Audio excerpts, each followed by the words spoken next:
Hello, everyone, and Sana, and we would like to welcome Dr. Ovadia to our live stream today. This is a real honor for me and Sana, I'm sure.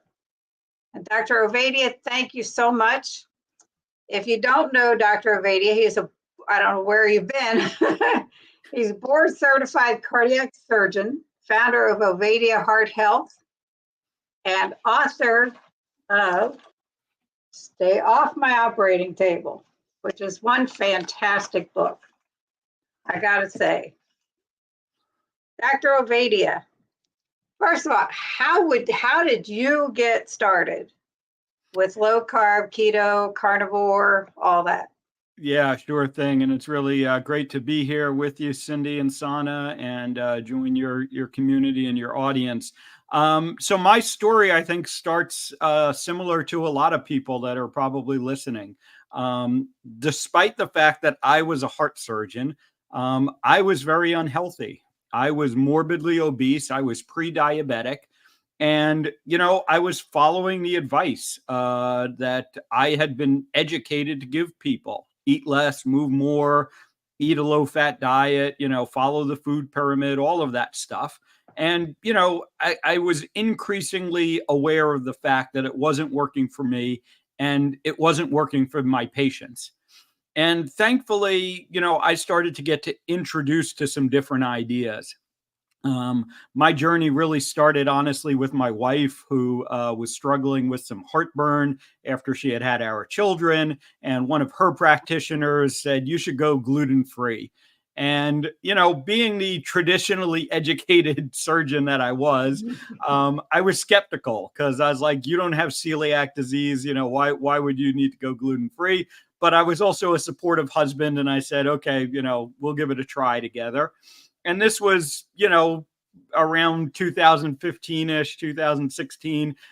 There wasn't as much gluten-free stuff. So we kind of unintentionally went low carb because we stopped eating bread, we stopped eating pasta, and we kind of went low carb without noticing it, without knowing it. And what I noticed was I started to feel better. In the sense of my energy got better,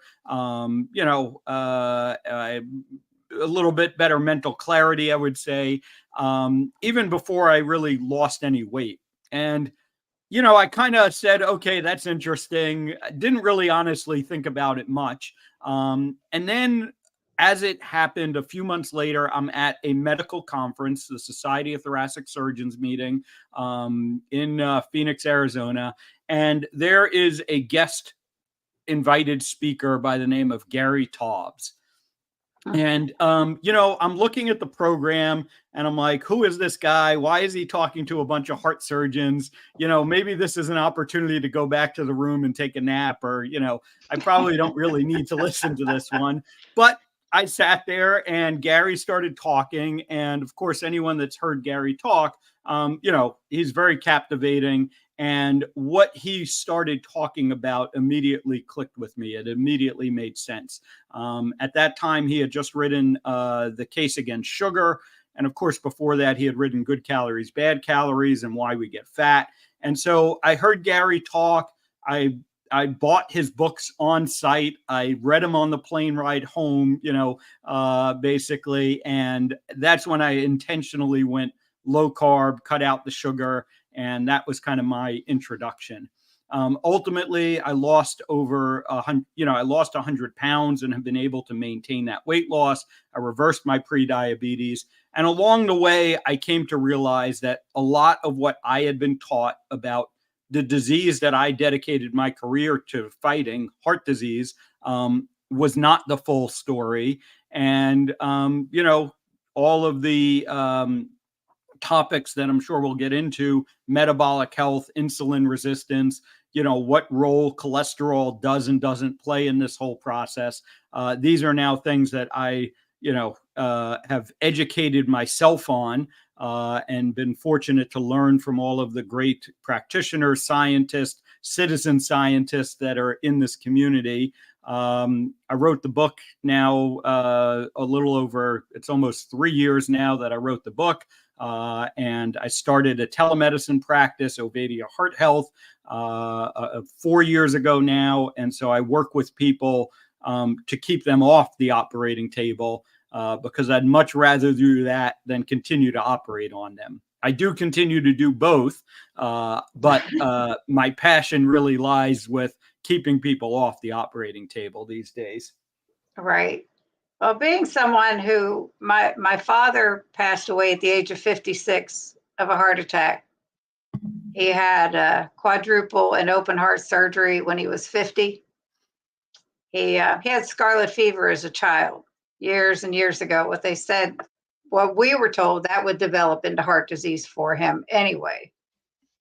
My mother, we're assuming she died of a heart attack. She was like, okay. And then an hour later, she was dead.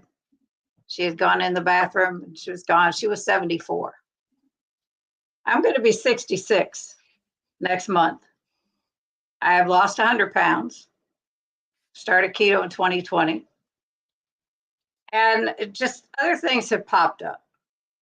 And I had seen you on a live stream with Dr. Barry, and I asked a question that you answered. I had just gotten, because Dr. Barry's insistence on everybody should know their CAC score. Mm-hmm. Well, I went and got mine done. And I asked the question because it was so extremely high, it freaked me out ridiculously. A little bit of background, I have been on blood pressure medicine since I was a teenager. I'm not anymore, but I was for a very long time. So one of my questions for you, can 50 years of high blood pressure medicine affect the CAC score?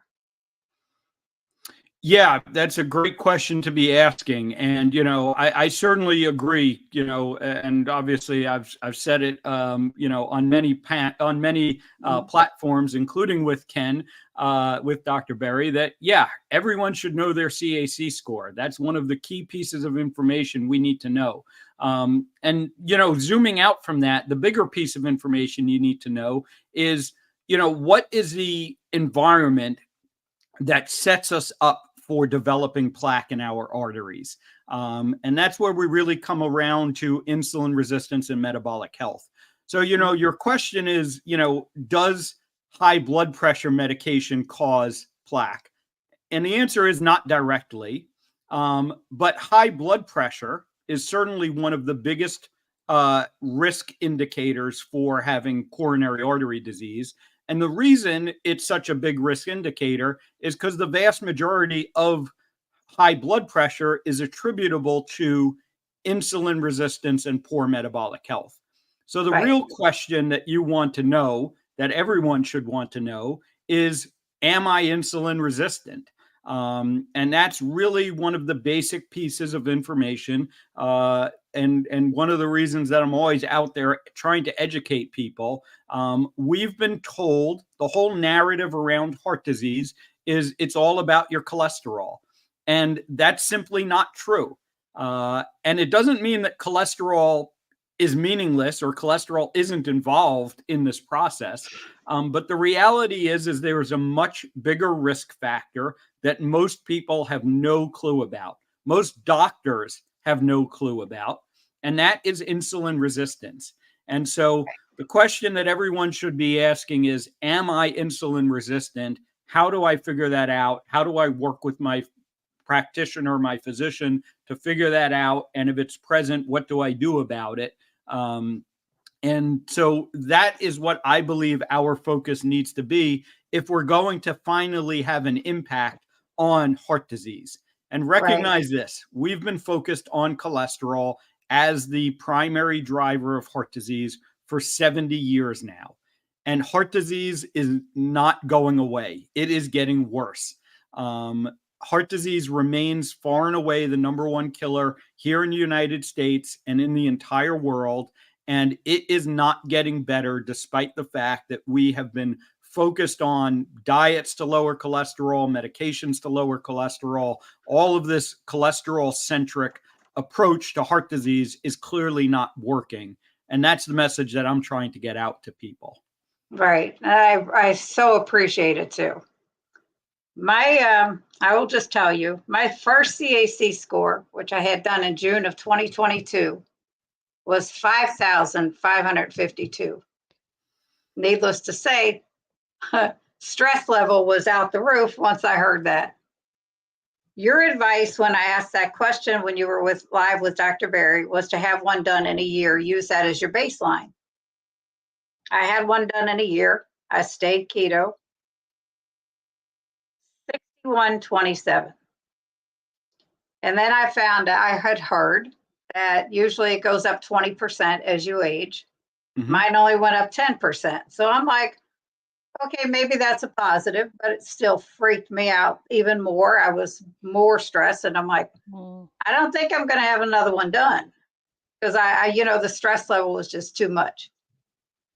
But as far as the cholesterol numbers, over my last 3 tests, on average, my total's 229. LDL is 146. HDL is 70. Triglycerides are 46. Glucose, fasting glucose, 85. A1C, 5.3. I just had a fasting insulin for the first time, 5.4. I'm good. All the rest of my numbers, everything, my comprehensive metabolic panel, whatever that is, everything was in normal ranges, everything. So I don't even know where to go from there. With those high CAC scores, I know I'm in a very high percentile of having a heart attack.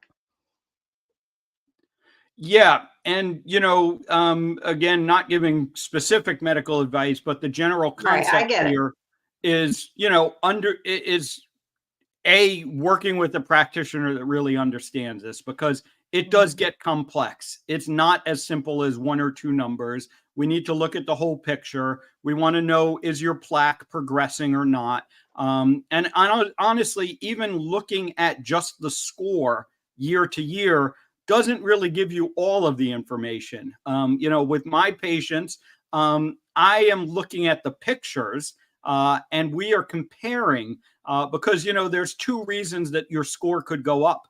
You can have an area of calcium that has gotten denser, or you could have a new area of calcium that has formed. And those are 2 very different situations. And so, having a practitioner who understands that, having a practitioner who, honestly, in your situation, I would generally advise we probably want to get a more advanced imaging study, something like a CT angiogram, or maybe even an invasive cardiac catheterization to really determine what's going on in your arteries, because the CAC score alone doesn't tell us how much blockage you might have. Understand the limitation of the CAC score, which is it's only showing us the calcified plaque. It's not showing us non-calcified plaque. It's not showing us how narrowed a blood vessel may or may not be. Because again, there's a lot of variability. The CAC score, I tell people, that's just the screening test. It doesn't tell you I have significant heart disease or not. I liken it to the mammogram when we're looking at breast cancer. The mammogram doesn't tell you you have breast cancer or not. It just tells us that you have features that would suggest that you're at high risk or not, but you have to do other testing to truly determine, do I have breast cancer or not? So the CAC is a starting point. And, progression of CAC is important as much as your level of CAC. But, it's not the final answer. And that's where people need to find the practitioners who understand this and, can work with them. And also understand that that isn't necessarily a, I always have people saying, well, where can I find a doctor who's, familiar, friendly to low carb, keto, carnivore? And sometimes the answer is you may not be able to, but you got to put that aside for a minute, because what you're doing to hopefully slow the progression may be a different question of what is your situation right now? But, you know, if you do want to find a cardiologist who's, you know, familiar with and friendly to low carb keto carnivore, that becomes more challenging. You know, I'll put in a little plug that my practice is telemedicine. I see people all across the country. And so that might be an option. It might not be for whatever reason. But, you know, this is the complexity of heart disease. And it really goes both ways because my criticism of the traditional medical system is it's not as simple as my cholesterol is this, and you know that's what we have to focus on. And it's also on the other side. I'm very open with people. It's not as simple as I've just gone carnivore and I don't have to worry about anything else because you know. And that really is what it comes down to is, again, finding practitioners who can understand all of this, can help you, the patient, understand all this, and then make the decisions that make sense for you. Right. I really appreciate all that, honestly. One last question from me, and then we'll get into the ones in the chat. I have primary and secondary lymphedema in both of my legs. Could that have any bearing on heart disease and all yes, that? It certainly can. You know, inflammatory conditions are certainly play a role in heart disease. And we have a lot of evidence that various types of inflammatory conditions, autoimmune conditions, all can increase your risk of developing atherosclerosis and heart disease. So, you know, there are lots of things that I end up getting into with patients, things like chronic mold infections, things like heavy metal toxicities, you know, that can all contribute to heart disease. And again, that's why I said it's not as easy as you just go carnivore and that fixes everything. Oh, absolutely. It is more complex than that. And, you know, and ultimately that's the challenge, I guess. I view it as a good challenge, a positive challenge of working with patients and individuals. You know, if this was as simple as here's the one answer that solves all the problem, quite frankly, we wouldn't need doctors. You know, it would be easy, but it's not. We're all humans. We all have our individual variability. And again, on both sides of that equation, that's why I push back against the, if this one number on your blood panel is this, you have to do this. You know, our bodies are not that simple, and we have to consider the whole picture and the whole context. And that is, you know, like I said, kind of the challenge of being a doctor that I really enjoy and thrive on, and helping individuals understand where they're at and how all of these various things might apply to them. That's, you know, again, that's the mission that my team and I are on. Right. Well, again, thank you so much. Lynn has a question. Lean mass hyperresponder with high LDL and cholesterol. Triglycerides are great. CAC score of 0. I wish. Do I need CIMT testing also? Doctor's a bit concerned with my labs, even though I'm very healthy 64-year-old.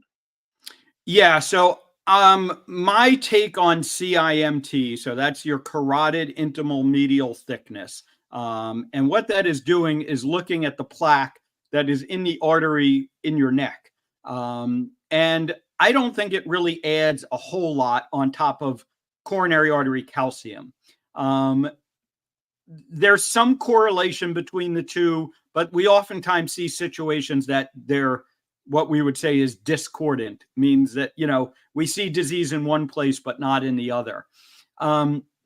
So the CIMT can add a little bit more information. The CIMT is easier to do. You know, there's no radiation exposure. So it's more, you know, you can repeat it more often, I guess, and it can become an additional way of tracking plaque.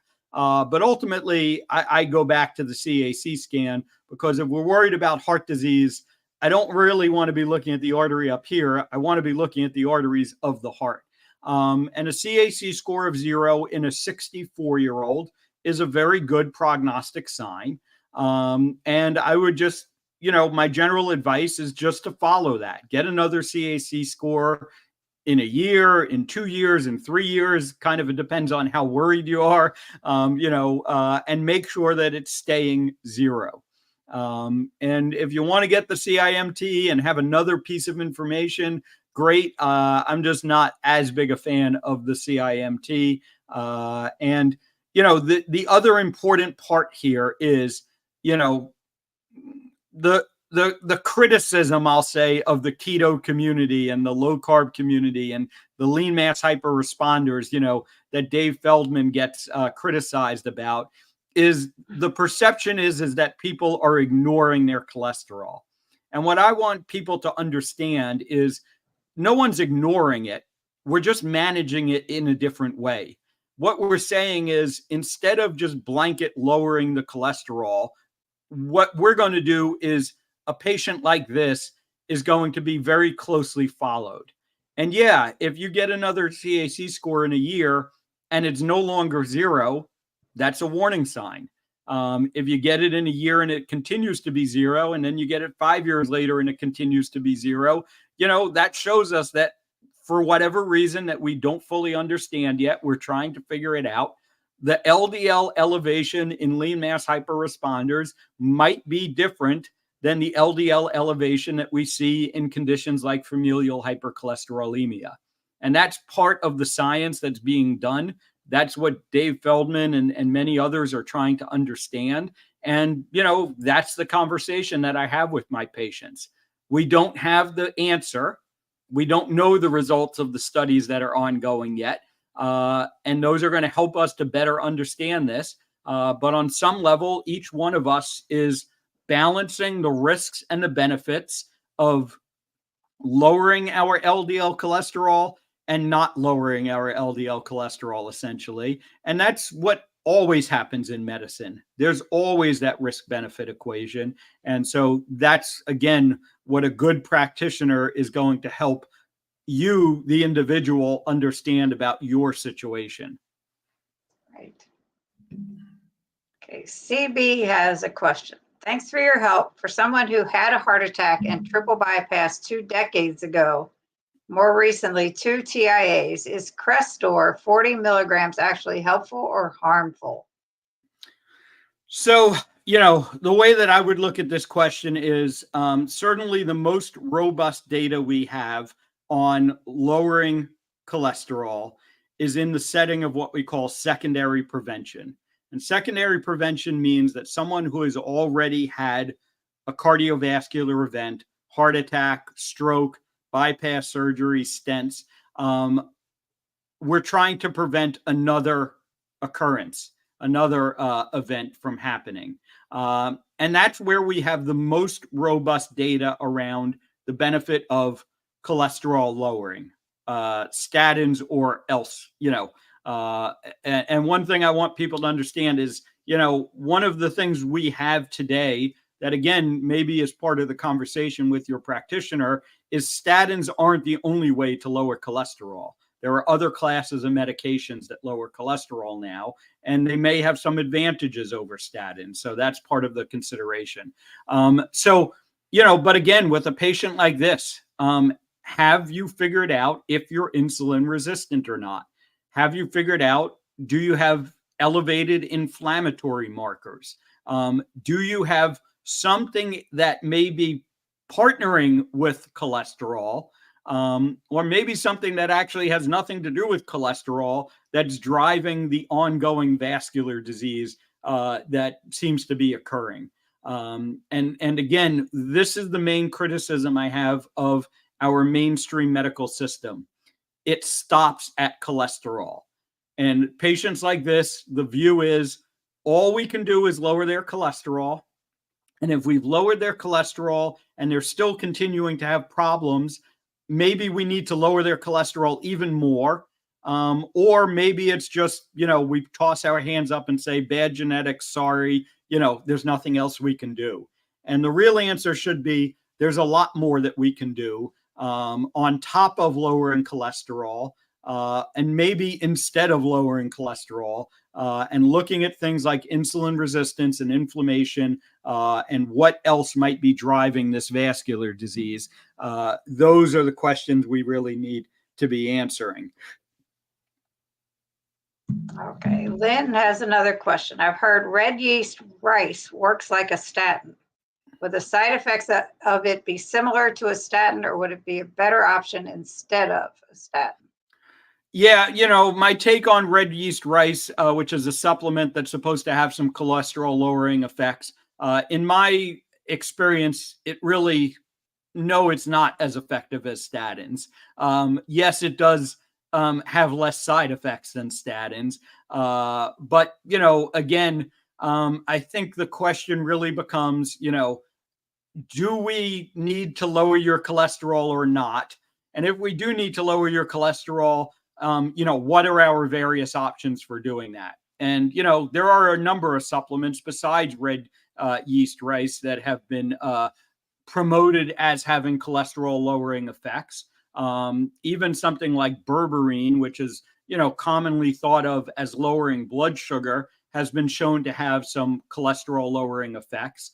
Nattokinase, which, traditionally gets discussed in the sense of preventing or helping to, mitigate blood clotting. That has some cholesterol lowering effects in some studies. So, and then, like I said, statins aren't the only medications that we have in the armamentarium today.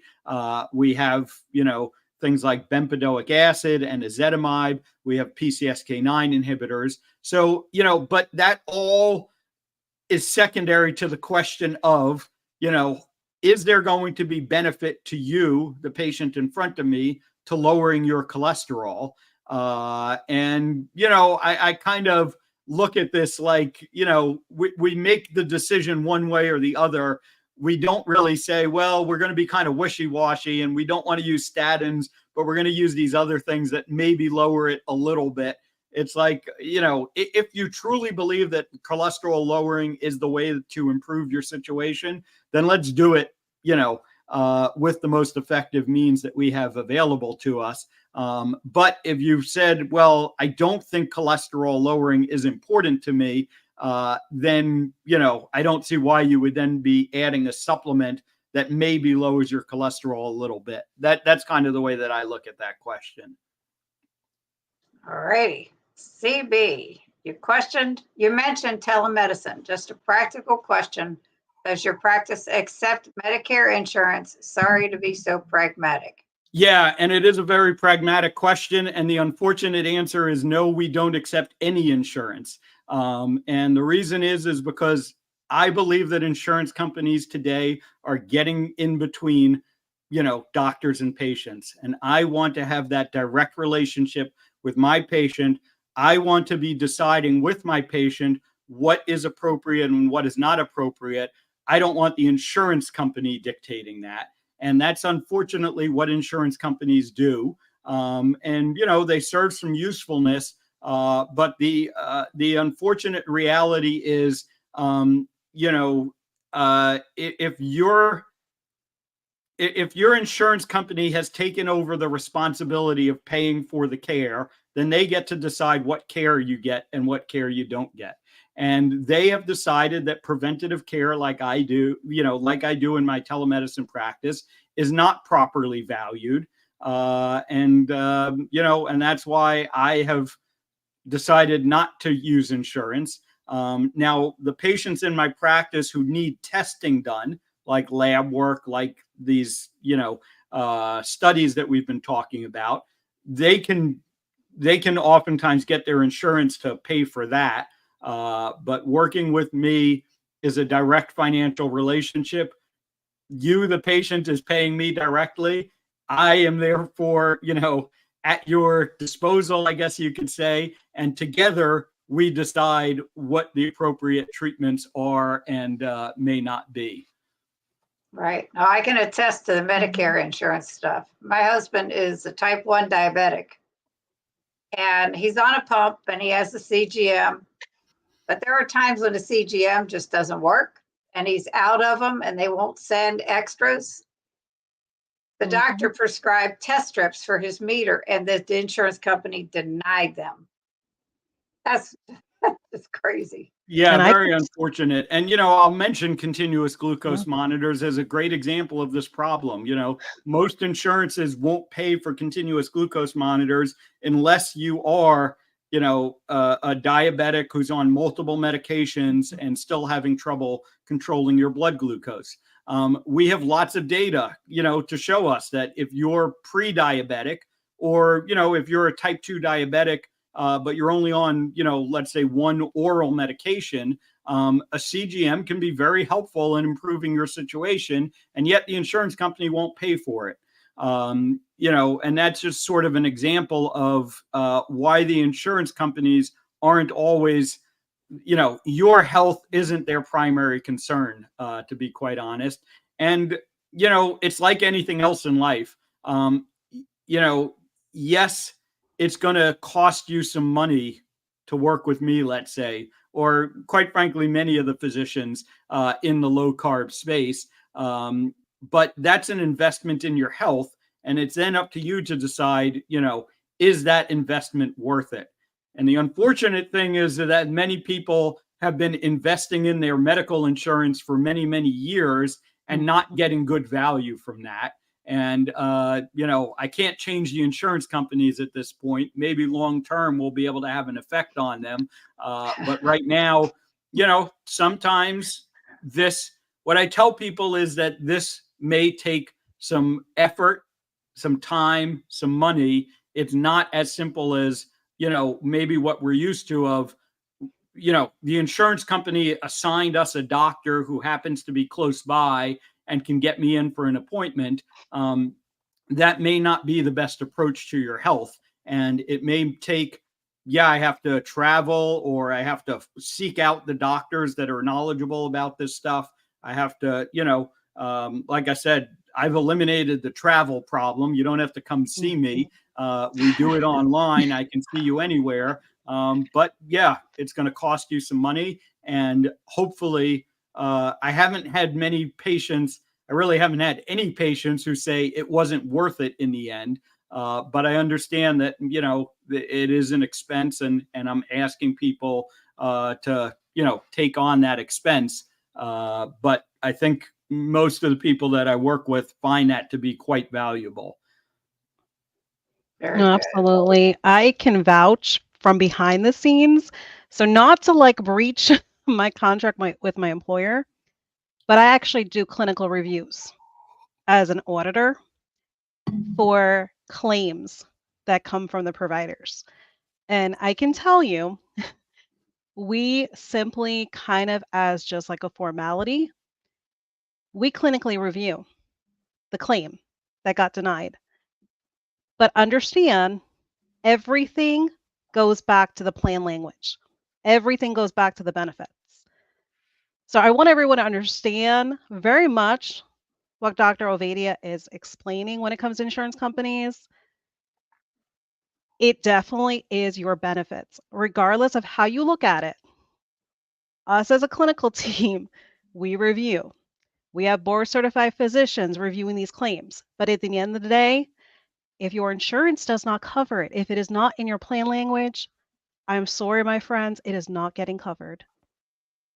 So very much so, you might have to pay out of pocket, but it goes back to that notion, you get what you pay for. Because when I tell you the denials that I see coming through that end up having to be not provider responsibility, but member responsibility, I bet you it is a whole heck of a lot more than what you would pay out of pocket. With some of the out-of-pocket rates that I've seen, you best believe going through your insurance company, you are going to get fitted with a big bill. And imagine you're paying a premium on top of that. So just to kind of put a little bit of context to it, I'm seeing it from behind the scenes that what Dr. Ovadia is saying is very much truth. So take Charlie it as has a question. Sorry, Sana. Charlie has a question here. To what extent is there positive evidence that taking D3K2 supplements on keto carnivore might help reduce CAC score over time? My baseline was 17. Curious if it's possible to lower this. Yeah, so a couple of parts to that question.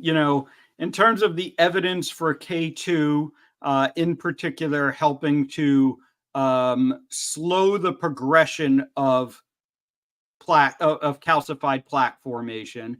I would say we have moderate evidence for that. It's not great, to be honest, but I look at it as a low risk intervention. There really isn't any negative effects that I'm aware of taking K2.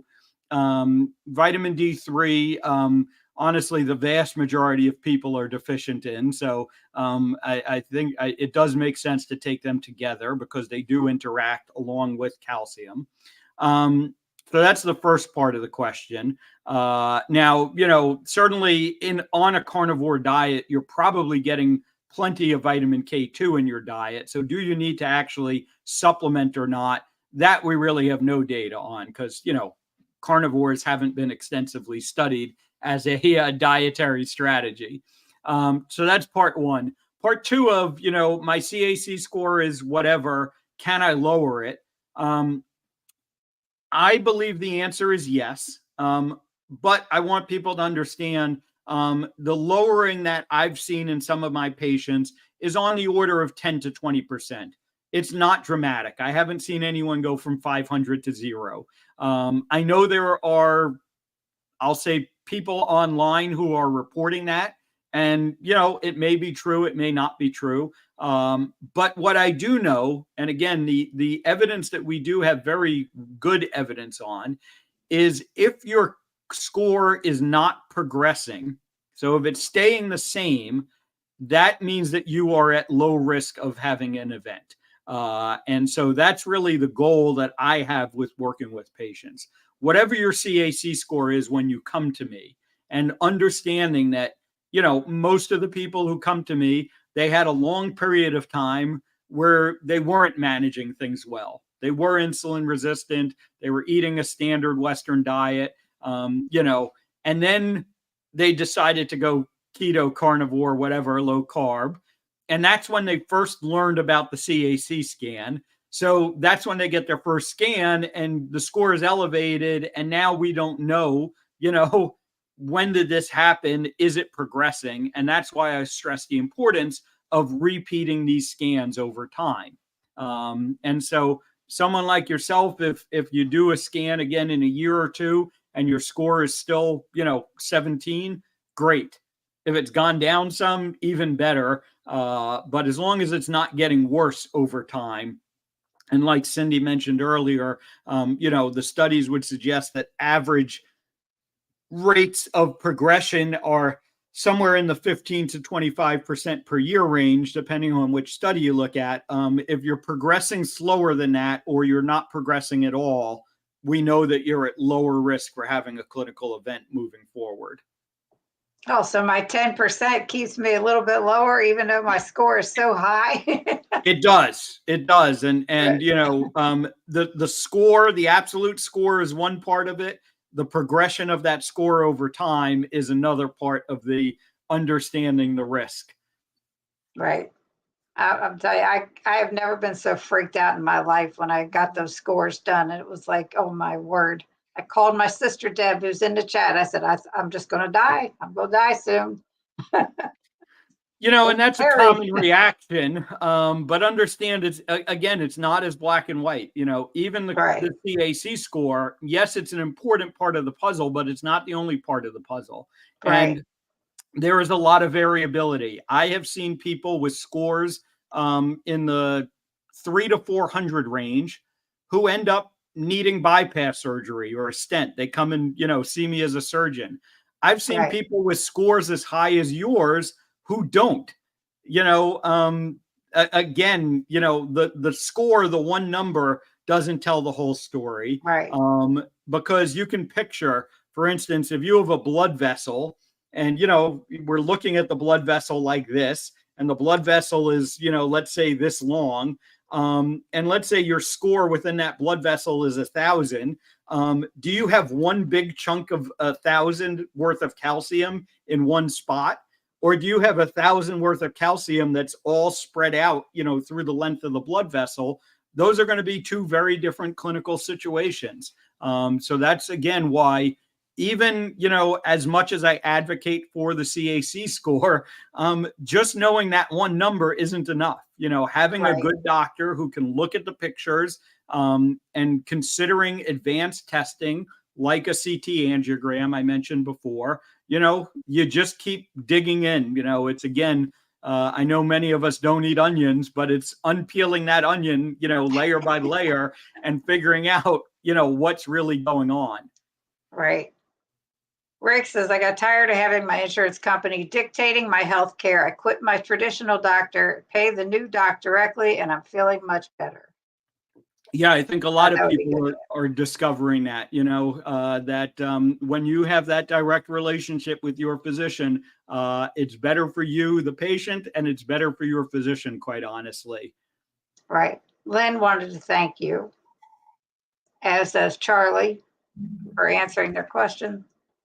CB, thank you for explaining about insurance. Sad but valuable to know that going outside of the system can be the solution to getting real help. We appreciate you so much. Yeah, and I'll dig in a little bit more on that, kind of what Sana was talking about. When you look at something like getting your labs tested, and everyone says, well, my doctor won't order the labs for me, or my insurance won't cover the cost of the labs. And everyone has a perception that these labs are very expensive. And the reality is that they don't need to be. There are plenty of ways to get labs done very affordably. I always mention a site, ownyourlabs.com. It's run by Dave Feldman. The funds, the profits from it go back into Dave's research. So that's a reason that I'm a fan of it. But you look at something like a fasting insulin level, and it will cost you, I believe, $10 or $12 to get your fasting insulin level done through Own Your Labs, and you don't need your doctor to order it for it. In most states, there are a couple of exceptions. Even something like an advanced lipid panel, the NMR lipid panel that I talk about, and everyone freaks out and says, oh my God, it's so expensive and my insurance won't cover it. On ownyourlabs.com, I believe it's in the $40 range, I want to say, maybe $50 to get that test done. But the game that gets played is if your doctor orders it for you, and you go to one of the big lab companies and you say, I'm going to run this through my insurance, the lab company will bill your insurance $1,000 for that test. Your insurance, if they approve it, will come back and say, we're only going to pay $80 for that test. And that's what the lab company accepts. But if they don't approve it, like Sana said, the lab company is now going to send you that $1,000 bill. And the reality is if you had gone up front and said, I want to pay cash for this, you can even go directly to the lab company and say, I want to pay cash for this test. And they'll usually give you a price that's like in that $80 range. So this is the unfortunate complexity of our system. I don't agree with it. I don't think it makes sense, but it's what we're all stuck dealing with at this point. But, look into these alternatives. Understand that you can get labs done very affordably. A CAC score, coronary artery calcium score, in most places is going to be around $100 or even less. And so you start to make these investments in your health, I think are very worthwhile investments. Right. When I talked to, I was sent to a cardiologist that I won't go back to. But when I told him I wanted a CAC score done, he's like, I don't know why, but okay. And he referred me to the hospital. They were going to charge me $500. I'm like, I know there's a lab out there that's going to do it. And I found one. It was just under 100. Mhm. Yeah. Oh, yes, right here in Kentucky. So it's just crazy. But yeah, the doctors, my previous primary care physician, I had asked him with Dr. Berry's Common Sense Lab book in my hand, I would like a fasting insulin. He said, you don't need that. He said, if your glucose comes back okay and your A1C is okay, you don't need that. If they're messed up, then we'll have that. My doctor now, she's actually an APRN. Just last week or so, when I had my last blood work done, I said, "Can you order a fasting insulin?" She said, "No problem." First one I ever had done. Yeah, I Like, mean, the good news is this is becoming more accepted. You know, I go and I speak at conferences, and there are more and more physicians there from more and more different specialties. And, you know, understand that I think most doctors are waking up to the fact that the system isn't working very well. And doctors right. are frustrated with that as well. And, you know, it's hard for your doctor to break out of the system. They've been trapped, quite honestly. And I see this as a heart surgeon. I'm still in the system. And I see what goes on. You know, doctors get educated in a very narrow way.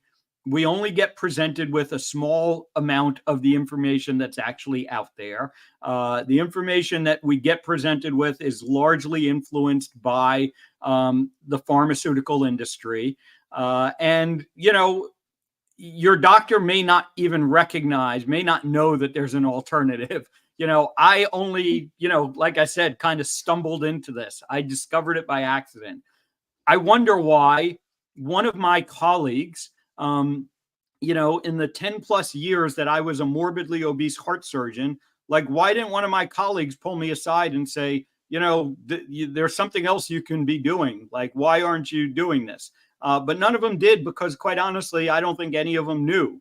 But now I'm very vocal about talking to my fellow physicians. I try to educate them. And a lot of them are receptive because they recognize that the current approach isn't working very well. And they're looking, you know, they want to help their patients. And, you know, it's funny how many times we hear, you know, when you talk to physicians in the low carb space, you almost invariably get one of two answers. It's either the doctor was very unhealthy and needed to fix it for themselves, or they had a patient who was very unhealthy and found this on their own, came back to that doctor much healthier. And thankfully, that doctor was open-minded enough to say, you know, what did you do? What is going on here? And that introduces them to, you know, this world. And so we just need to keep doing more of that. It really is a ground up movement. The patients and the doctors together are the ones that are going to fix this mess that we're in. And that's what I'm optimistic about in the future. I'm going to be at a conference in a few weeks, and I know Cindy said she's going to be there as well. The Hack Your Health conference in Austin, Texas, May 30th to June 2nd. We're expecting, you know, 3,000 people at that conference who are all interested in improving their health. Lots of great speakers, and you know, look for opportunities like that to come interact with the physicians, with the speakers, with the people that are doing this for themselves. Is a great opportunity for people. I will definitely seek you out while I'm there. Lynn said, I've had 2 CAC tests over the last 4 years. It was only $49 each time. That's awesome. She lives in Ohio, I do believe. Yeah, that's Ohio or Indiana. I've seen them that inexpensive, you know, and I even see sometimes they do get covered by insurance, by the way. Most of the time not, but again, you don't need insurance for a $49 test. Just make that investment, pay for it out of your pocket, and you know, that's going to have a good effect on your life. Right. Absolutely. Never assume that your insurance is going to pay. Even if your provider's office called and checked benefits, do not assume your insurance is going to pay. Yeah. I'll tell you what I mentioned that I was sent to a cardiologist years ago before starting keto. I had never been to one, and it wasn't until just the last few years. But I used to get heart palpitations, and I would get 20 to like about 200 beats a minute that would last about a minute or two, and it would stop. I'd sit down quietly, take some deep breaths, and it would go away. It is very infrequent now since losing 100 pounds and eating this way.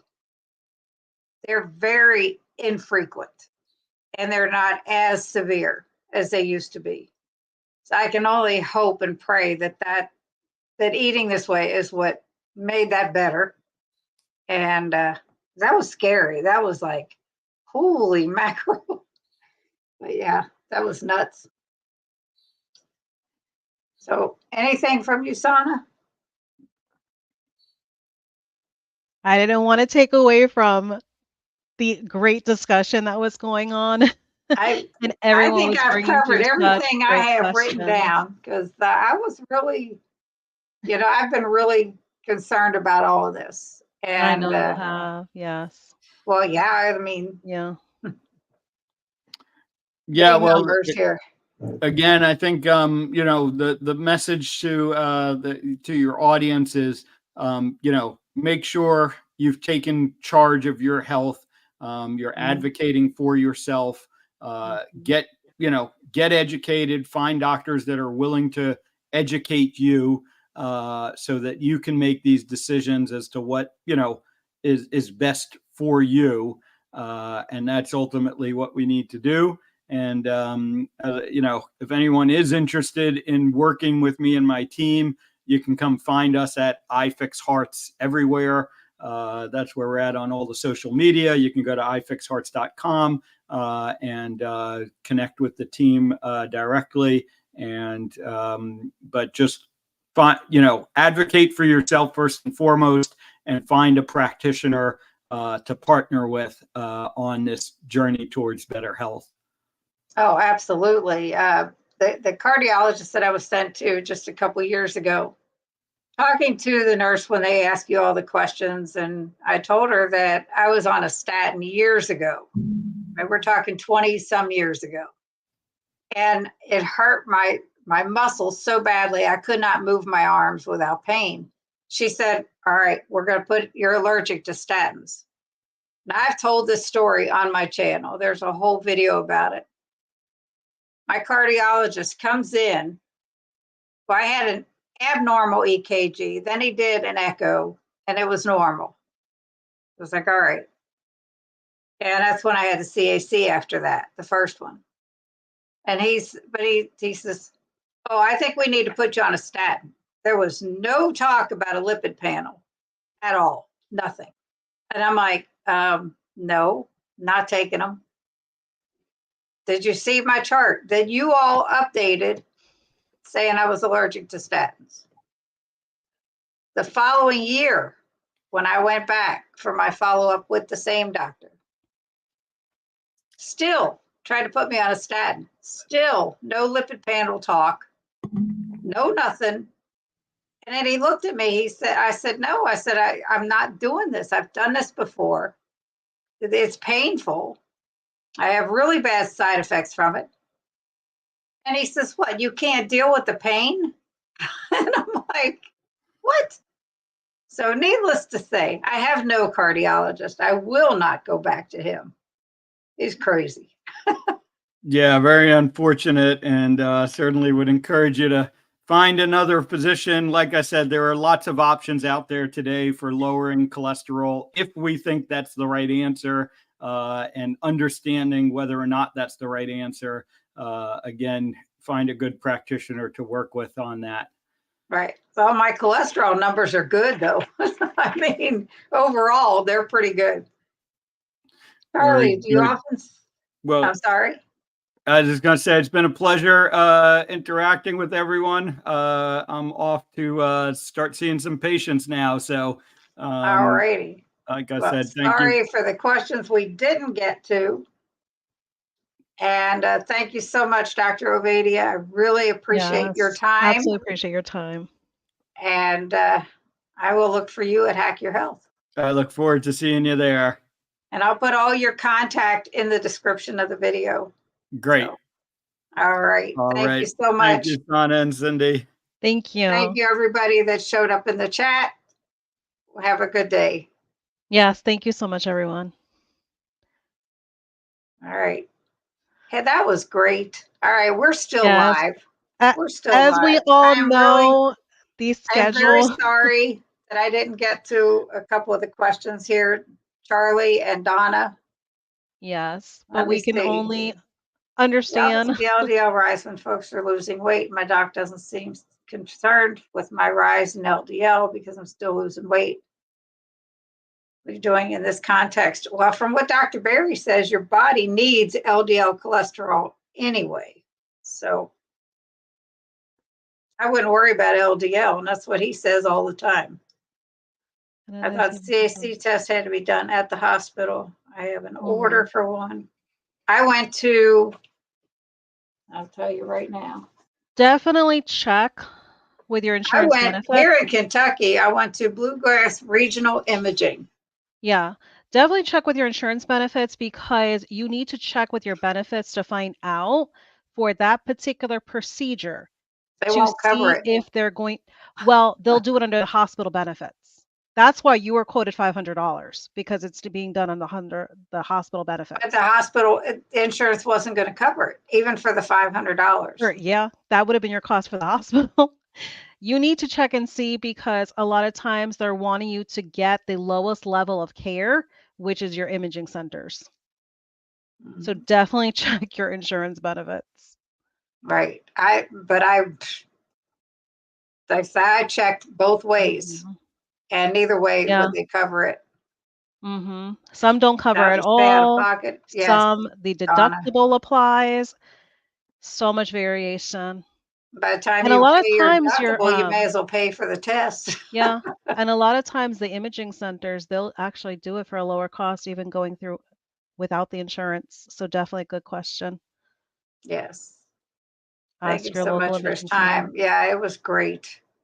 Yes, that's how I also came across him as well, Lynn. All right, Dr. Berry Debbie. interview. But yeah, one thing that I wanted to bring up, and I totally didn't get a chance to, I had caught him live with Intentional Carnivore a while back, quite a while ago with Sean. And somebody had asked him about ketones. And he said, everybody talks about how your brain needs ketones, but nobody talks about how your heart needs them also. Exactly. And that was powerful. That was something really that's a huge important to hear. statement. Yeah. That's a very huge statement. So yeah, that was interesting. And that you could find hitting up Sean White's Intentional Carnivores live streams when he had Dr. Ovadia on there. It is definitely in there. My CAC tests were done in imaging centers, not hospitals. My doctor order needed. No doctor order needed. Yes, Donna, I would definitely do that. It was great. Good info. Thank you, Deb. Yes, he is. And we'll have to seek him out, Debbie, at Hack Your Health. Yeah, they came out with a booth number. He's going to be on a panel or giving a speech himself, but his team is going to have a booth at Hack Your Health. Yeah. Your heart needs ketones. I like that. Yeah. We've had some good debates on YouTube with Docs Moore in the mainstream on heart issues. Learned a lot in those streams. Yeah. He's great. He really is. Yeah. And the way he explains things, like I was telling Donna in the chat, in such simple terms. And that's what I could definitely appreciate about any of the doctors in the community is that they explain in simple terms, like without the medical jargon. Most often they do. Yeah. While I'm on here, appreciate it. While I'm on here, I have to do a video anyway. But Wendy and Harry of Loving It on Keto, Debbie and I, my sister Debbie, we're all going to a dinner on a Friday at Hack Your Health. And anybody that is going is welcome to join us. But I need to know who and how many to make a reservation like quickly. So I'm going to do Okay. a quick video about it too, because very few people are in here today. It's Yeah. nice to see you too, Donna. Or see you in here. Very understandable to the layman. Yes, Yes. definitely. So anything else today, Sana? I know we'll be back Friday with Lindy, Limitless Lindy. Yes, I am super, super excited for you guys to meet Lindy. Lindy, she had me in tears when I came across her channel several months ago. I don't want to give any information. I don't want to do any spoilers because I definitely want to give her the respect of telling her journey. But for some of you that might not know of Lindy, her journey is going to be mind blowing for everyone because it is just substantial how much she has achieved in her journey thus far. So definitely check us out come this Friday at 6:30 p.m. Eastern Standard Time. Yes. And that is on the 3rd. Charlie, I think that's in the Yes. morning, right? No, it's gonna for the 8 No, Eastern, I think it's in the I morning. believe. Was it in the morning? I believe so. Dustin does his live streams in the mornings while Chandra's working. Yes, Yeah, I but hope I for can join you on Charlie's Friday. I one, watch her. let me see what Charlie's one was, because I could have swore. Yep, 8 a.m. I 8 told a.m. you. Lindy's great. I will be 8 back there a.m. Friday to listen to her, Yes. hear your story. Charlie's a really nice guy, too. Getting to these meetups and, yeah, Hmm. in the morning. Yeah, Yeah. Dustin does live Saturday and Sunday morning, most Saturdays, and every Sunday morning, usually 7:30 in the morning. Yeah. I love that everyone is sharing their journey and Yes, very much so like Cindy and I have always advocated to everyone, you do not have to have a channel. Just the fact that you are going through this journey, that's enough right. because you are going to be able to have your journey resonate with somebody out there. And think of it. Think of how many lives you could be saving. There could be somebody that's wanting to give up, but hearing your story could be completely life changing for them. So I think Speaking that's of the which, so, biggest non scale victory. uh-oh, we lost Donna for a minute. Anyway, the next few weeks we have Friday, Limitless Lindy. The Friday after that, we have Miriam, supposed to be Miriam and Chris, I thought, maybe just Miriam from Keto Chow. The week after that is just going to be Sana and myself. And I have May 24th open if anybody wants to join us. Sana, I don't know what happened to you, but you're frozen up and try to come back. I don't know if you can even hear me. But yes, if you or anyone you know is going to hack your health, of those of you in the chat or watching the replay, and you want to go to dinner with Wendy and Harry, and she left, and me and Debbie, and there's going to be Karen and Therese from Low Carb Spin is joining us, and Christy from Meeting Wellness and her mom. If you know anybody that's going, please share this with them or let them know to get in touch with me. I'm on Facebook, Cindy Demanch. On YouTube, Instagram is CDEM, CDEM 512. Anyway, just get in touch with me because I have to make reservations, so I need a head count. And on that, I think I'm going to go because I've been, unless anybody has any questions for me, it's storming there, big boom. Anna is in a storm. There's her comment. So if anybody has any questions for me, I'll hang around for a little bit. Otherwise, I'm going to go cook our dinner.